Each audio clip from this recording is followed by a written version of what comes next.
এই যে ভিউয়ার্স দেখছেন, আমার কাছের আলম ভাই, খুবই কাছের লোক।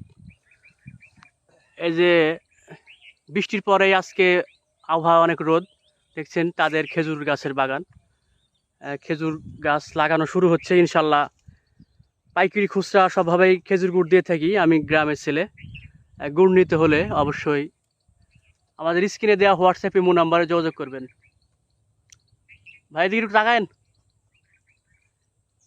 খেজুর গুড় 3-4 দিন কেমন পাওয়া যাবে ইনশাল্লাহ। হ্যাঁ, অবশ্যই শুরু হয়ে যাবে অবশ্য। পাওয়া যাবে, হ্যাঁ? হ্যাঁ, আবহাওয়া এখন ইনশাআল্লাহ, বৃষ্টির হ্যাঁ। পরে ভালো আজ থেকে। আজ থেকে শুরু করলাম। ও, আজ থেকে শুরু করলে না? হ্যাঁ। এই যে ভিউয়ার্স দেখছেন, আমার আলম ভাইয়ের খেজুরের গাছ কাটা শুরু হয়ে গেছে আজ থেকে। ইনশাল্লাহ খেজুর গুড় পাবেন। চ্যানেলটি সাবস্ক্রাইব করে পাশে থাকবেন। আল্লাহ হাফেজ।